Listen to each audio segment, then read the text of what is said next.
22 رجب المرجب سن 60 ہجری سیدنا امیر معاویہ رضی اللہ عنہ کا یوم وفات. اور ساتھ ساتھ یہ بھی یاد رکھے کچھ ناسمجھ مسلمان اس دن کنڈوں کے نام سے ایک رسم بھی مناتے ہیں. وہ یہ بات ذہن نشین کر لیں کہ یہ جو رسم اس دن رکھی گئی ہے اس کا مقصد صرف اور صرف یہ کہ ایک صحابی رسول، کاتب وحی، کاتب قرآن، ان کے یوم وفات پر نعوذ باللہ خوشی کا اظہار کرنا ہے. اس کے علاوہ اور کوئی مقصد نہیں. اگر کوئی بھولا بھالا سنی اس رسم میں مبتلا ہے تو اس کو توبہ تائب ہو کر ہمیشہ کے لیے پکی سچی توبہ کر لینی چاہیے. آئندہ وہ یہ عمل نہ کرے. اگر پھر بھی وہ یہ عمل کرتا ہے تو پھر اس کو اپنے ایمان کی فکر کرنی چاہیے. سیدنا امیر معاویہ رضی اللہ تعالی عنہ بعثت نبوی سے 5 سال قبل مکہ المکرمہ میں پیدا ہوئے. بنو امیہ خاندان کے عظیم چشم و چراغ تھے. حضرت امیر معاویہ رضی اللہ عنہ کا شجرہ نسب 5ویں پشت پر عبد مناف پر رسول اللہ صلی اللہ علیہ وسلم سے جا ملتا ہے. رسول اللہ صلی اللہ علیہ وسلم کے دادا جان حضرت عبد المطلب اور حضرت امیر معاویہ رضی اللہ عنہ کے دادا جان حرب بن امیہ، ان دونوں کی آپس میں گہری دوستی، گہرا رشتہ اور گہرے تعلقات تھے. حضرت امیر معاویہ رضی اللہ عنہ کے والد ماجد حضرت ابو سفیان رضی اللہ عنہ اور آپ کی والدہ مالکہ حضرت ہند رضی اللہ عنہ. حضرت امیر معاویہ رضی اللہ عنہ کے والد ماجد حضرت ابو سفیان رضی اللہ عنہ اسلام سے قبل بڑے سرداروں میں سے بھی تھے اور اسلام کے بڑے دشمنوں میں سے بھی تھے.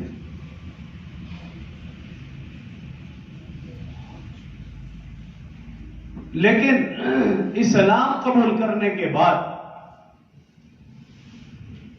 کفر کی حالت میں ان سے جتنے بھی گناہ ہوئے رسول اللہ صلی اللہ علیہ وسلم کے فرمان کے مطابق، اور پھر قرآن میں بھی آپ دیکھیں کہ جب انہوں نے اسلام قبول کیا فتح مکہ کے موقع پر حضرت امیر معاویہ رضی اللہ عنہ بھی ساتھ تھے. حضرت ابو سفیان رضی اللہ عنہ نے اسلام قبول کیا، حضرت امیر معاویہ رضی اللہ عنہ نے اسلام قبول کیا. تو قرآن میں کیا ہے؟ پہلے قرآن سے رہنمائی لیتے ہیں. فتح مکہ کے موقع پر اللہ نے جو قرآن میں اسلام قبول کرنے والوں کے متعلق جو آیت نازل فرمائی، سورہ یوسف سپارہ نمبر 13 اس کے اندر موجود ہے. اللہ رب العزت نے فرمایا لا تثریب علیکم اليوم یغفر اللہ لکم وہو ارحم الراحمین. اللہ رب العزت فرما رہے جن لوگوں نے آج اسلام قبول کیا ان سے کچھ بھی مواخذہ نہیں ہے. اللہ رب العزت نے ان کے سارے گناہ معاف فرما دیے. بے شک وہ اللہ بڑا غفور الرحیم ہے. یہ اللہ کا فیصلہ ہے، میرا تمہارا نہیں، یہ آج کے منکرین کا نہیں، یہ اللہ کا فیصلہ. اور آج سے 1450 سال قبل اللہ رب العزت نے قرآن میں فیصلہ فرمایا. یہ تو تھا اللہ کا فیصلہ. اب رسول اللہ صلی اللہ علیہ وسلم کا ایک فیصلہ یہ ہے، جیسے ہی ان باپ بیٹے نے اسلام قبول کیا رسول اللہ صلی اللہ علیہ وسلم نے فوراً حضرت ابو سفیان رضی اللہ عنہ کے گھر کو جو کہا وہ تمام احادیث میں موجود ہے. فرمایا کہ آج کے بعد حضرت ابو سفیان کا گھر دارالامن ہے. جو شخص بھی اس کے گھر میں چلا گیا اس کو اللہ اور اللہ کے رسول کی پناہ میں آ گیا. وہ دارالامن قرار دیا. اور اگلا فرمان رسول اللہ صلی اللہ علیہ وسلم کا. رسول اللہ صلی اللہ علیہ وسلم کے فرامین پر جسے مکمل یقین اور اعتماد ہے اسے اس فرمان کے اوپر بھی اعتماد ہونا چاہیے جو آپ بیان کرنے لگا ہوں. اگر اسے اس فرامین پر اس فرمان پر یقین اور اعتماد نہیں ہے تو میں سمجھتا ہوں اسے کسی بھی فرمان پر یقین اور اعتماد نہیں. وہ جھوٹ ہے اپنے اس دعوے میں. رسول اللہ صلی اللہ علیہ وسلم نے ارشاد فرمایا جو شخص کفر چھوڑ کر اسلام اختیار کر لیتا ہے اللہ پاک کفر کی حالت میں کیے جانے والے سارے گناہ اس کے معاف فرما دیتا ہے. تو میرا اور آپ کا یقین ہے اگر ابو سفیان سے کفر کی حالت میں جتنے بھی گناہ ہوئے ہیں اس فرمان کے بعد کہ جب وہ ایمان لائے اللہ نے ان کے سارے گناہ معاف کروا دیے. اگر اس کے باوجود بھی کوئی شخص نعوذ باللہ ان کا نام اچھے طریقے سے نہ لے یا تبرہ بازی کرے یا ان کو اچھا نہ سمجھے یا کفر کی حالت میں ہونے والے حالات و واقعات کو درج کرے تو اس کو اپنے ایمان کی فکر کرنی چاہیے. اور پھر اس کے بعد دیکھیے فتح مکہ کے بعد غزوہ حنین پیش آیا اور اس غزوے کا ذکر قرآن میں بھی تفصیل کے ساتھ ہے اور احادیث مبارکہ میں بھی تفصیل کے ساتھ ہے. آپ حیران ہوں گے کہ غزوہ حنین میں یہ دونوں باپ بیٹا شریک تھے. حضرت ابو سفیان رضی اللہ عنہ کی ایک آنکھ اس غزوے میں شہید ہوئی اور دوسری آنکھ کی بینائی بھی چلی گئی. اس غزوے میں شدت کے بعد حضرت ابو سفیان رضی اللہ عنہ دونوں آنکھوں سے دیکھنے سے بھی معلوم ہو گئے. اسلام کی خاطر ان کی آنکھیں گئی. حضرت ابو سفیان رضی اللہ تعالی عنہ حضرت ابو سفیان رضی اللہ تعالی عنہ اسلام سے قبل بڑے دشمنوں میں ان کا شمار ہوتا تھا. لیکن آپ حیران ہوں گے کہ حضرت امیر معاویہ رضی اللہ عنہ کا تذکرہ کسی بھی جنگ میں نہیں ملتا, نہ بدر میں نہ احد میں نہ خندق میں کسی بھی جنگ میں نہیں ملتا کہ انہوں نے کافروں کے ساتھ مل کر مسلمانوں کے ساتھ جنگ لڑی ہو. کہیں بھی ان کا تذکرہ نہیں ہے. اس کی وجہ محدثین نے لکھی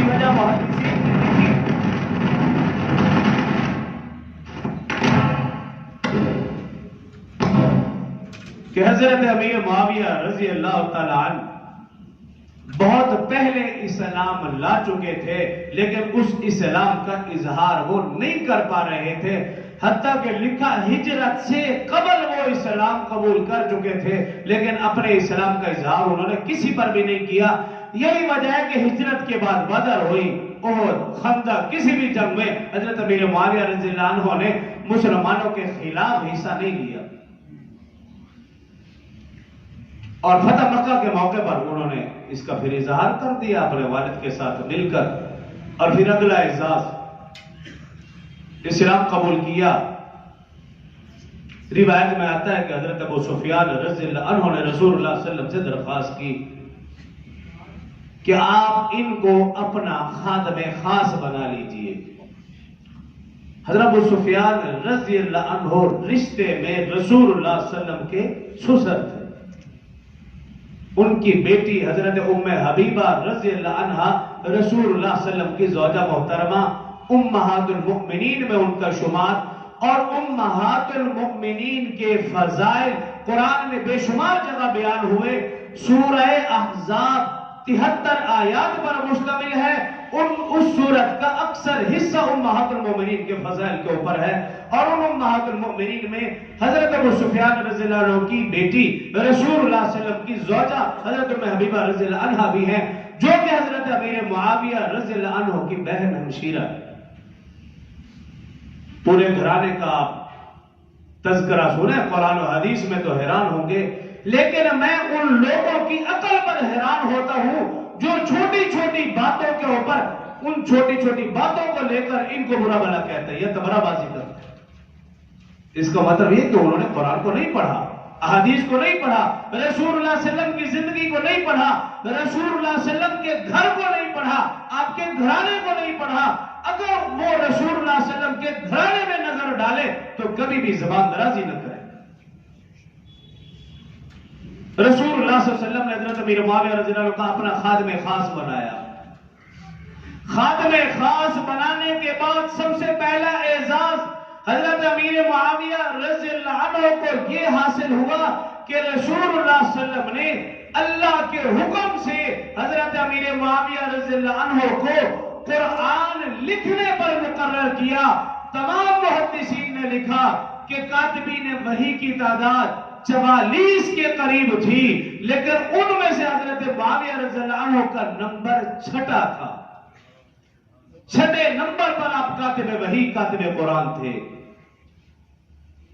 اردو میں مثال دوں گا، آپ امید ہے کہ جلدی اور بآسانی سمجھیں گے۔ اس پرفتن دور میں اور آپ اپنا موبائل اگر ہم سمجھتے ہیں کہ کوئی انوکھی چیز ہے تو ہم اپنی گھر والی کو بھی اپنا موبائل نہیں دیتے اور وہ ہمارا میسج پڑھ لے، ایسا ہو ہی نہیں سکتا۔ ہم اگر اپنا موبائل دیں گے اور اپنا میسج پڑھنے کے لیے کسی کو دیں گے، اس کو دیں گے جس پر مکمل اعتماد ہے اور جس کے بارے میں ہم سمجھتے ہیں کہ یہ میرا رازدان ہے، میرے اس راز کو فاش نہیں کرے گا، میرا یہ میسج کسی سے شیئر نہیں کرے گا، ہم اس کو اپنا موبائل دیں گے اور میسج پڑھنے کے لیے دیں گے۔ اب آپ دوسری طرف آئیں، یہ قرآن اللہ کا میسج ہے، یہ کیسے ہو سکتا ہے اللہ اپنا میسج ایسے شخص کے ہاتھ میں دے جس پر اللہ اور اللہ کے رسول کو یقین اور اعتماد نہ ہو؟ میں اور آپ سمجھتے ہیں ہمارا ایمان اور یقین ہے اور ہونا چاہیے۔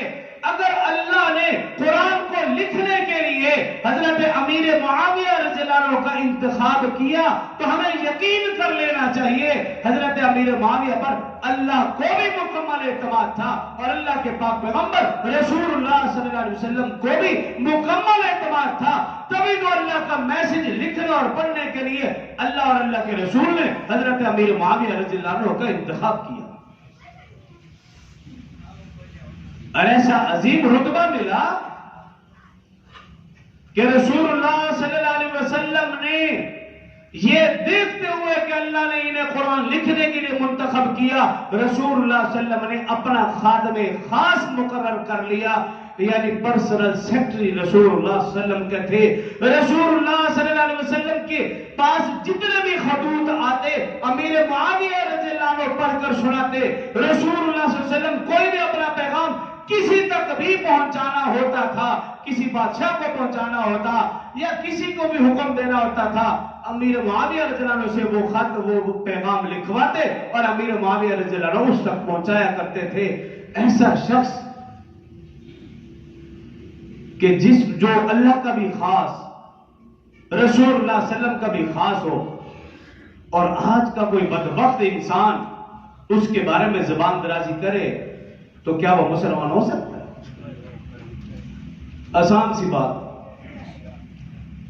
قرآن میں بھی تذکرہ، اور پھر دیکھیے خادم خاص سے تو رسول اللہ صلی اللہ علیہ وسلم کے اتنے خاص تھے کہ احادیث میں آتا ہے رسول اللہ صلی اللہ علیہ وسلم عمرے کے لیے تشریف لے گئے، رسول اللہ صلی اللہ علیہ وسلم حج کے لیے تشریف لے گئے، جب بال کاٹنے کی باری آئی رسول اللہ صلی اللہ علیہ وسلم نے یہ اعزاز امیر معاویہ کو بخشا، کسی اور کو نہیں بخشا۔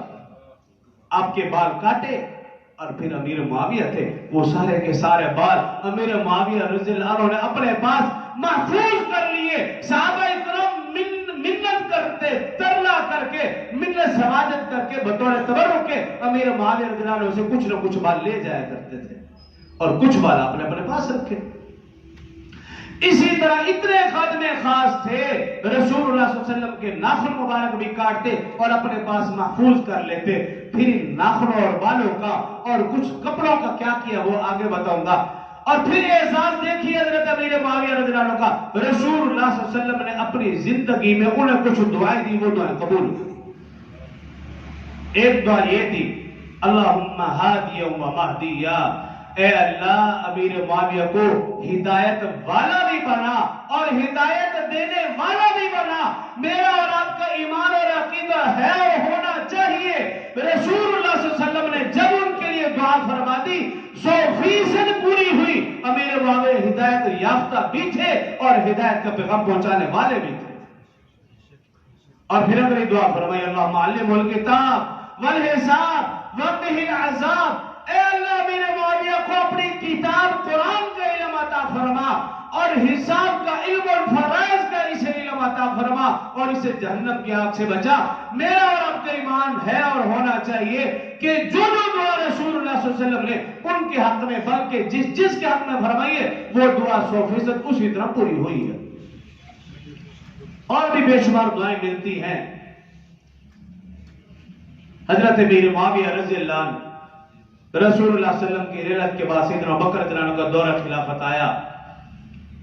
یہ ہم سب نے سنا کہ پہلی جو جنگ ہوئی مسیلمہ کذاب کے خلاف، مسیلمہ کذاب کو واصل جہنم کرنے میں جہاں حضرت وحشی رضی اللہ عنہ نے نیزہ پھینک کر اسے قتل کیا تھا، مستند روایت کے اندر موجود ہے حضرت وحشی اکیلے نہیں تھے، ان کے ساتھ پورے کے پورے مددگار حضرت امیر معاویہ رضی اللہ عنہ تھے.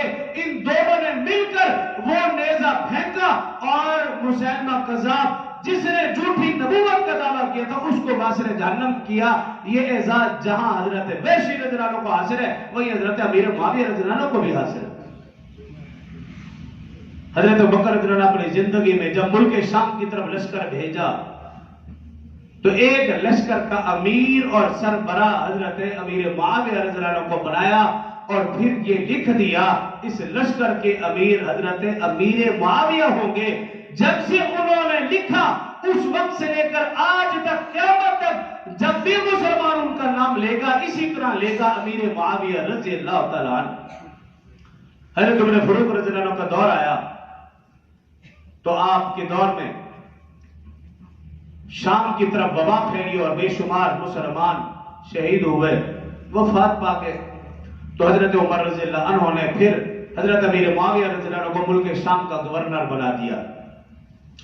ان کے دور میں بھی حضرت امیر معاویہ رضی اللہ عنہ نے بارہا اجازت مانگی کہ آپ اجازت دیں میں جو ہے وہ قسطنطنیہ پر حملہ کروں، بحری بیڑا تیار کروں، لیکن آپ نے حالات کے پیش نظر اجازت نہیں دی. عثمان غنی رضی اللہ عنہ کا دور آیا تب بھی آپ ملک شام کے گورنر تھے، اجازت مانگی، عثمان غنی رضی اللہ عنہ اجازت دے دی. حضرت امیر معاویہ رضی اللہ عنہ نے بحری بیڑا تیار کیا. روایت میں آتا ہے 40,000 ماہرین کو اس کام پہ لگایا، افریقہ کے جنگلوں کو کاٹ کر بہت بڑا بحری بیڑا تیار کیا جس میں چھوٹی کشتیاں 1700 چھوٹی کشتیاں آ سکتی تھی. اتنا بحری بیڑا بڑا تیار کیا. بہرکہ اس جنگ کے متعلق رسول اللہ صلی اللہ علیہ وسلم کے 2 فرمان. ایک فرمان یہ کہ رسول اللہ صلی اللہ علیہ وسلم نے فرمایا، بخاری جلد نمبر 2 صفحہ نمبر 245 کے اوپر موجود ہے، بخاری شریف کی روایت ہے. رسول اللہ صلی اللہ علیہ وسلم نے فرمایا میری امت کا پہلا وہ لشکر جو بحری بیڑا لے کر قسطنطنیہ پر حملہ کرے گا، رسول اللہ صلی اللہ علیہ وسلم نے فرمایا اللہ نے ان پر جنت واجب کر دی. اور ایک اور حدیث میں فرمایا رسول اللہ صلی اللہ علیہ وسلم نے، جب اور فوائد کی روایت ہے، فرمایا کہ میری امت کا وہ لشکر جو قسطنطنیہ پر حملہ کرے گا، اللہ رب العزت نے مجھے فرمایا ہے کہ میں نے ان سب لوگوں کے گناہ معاف فرما دیے. اتنے اعزازات. اور جب امیر معاویہ نے اگلی بات روایت کے اندر موجود ہے، امیر معاویہ رضی اللہ عنہ نے جب اس جنگ کا اعلان کیا آپ حیران ہوں گے، جتنے بھی صحابہ یا صحابہ کی اولاد موجود تھی سب نے اس جنگ میں شریک ہونا اپنا اعزاز سمجھا. اور تمام مستند کتابوں کے اندر موجود ہے حضرت حسین رضی اللہ عنہ بھی اس جنگ میں شریک تھے، عبداللہ بن عمر رضی اللہ عنہ بھی اس جنگ میں شریک تھے، عبداللہ بن عباس رضی اللہ عنہ اور اسی طرح عبداللہ بن زبیر رضی اللہ عنہ، میزبان رسول حضرت ابو ایوب انصاری رضی اللہ عنہ بھی اس جنگ میں شریک تھے.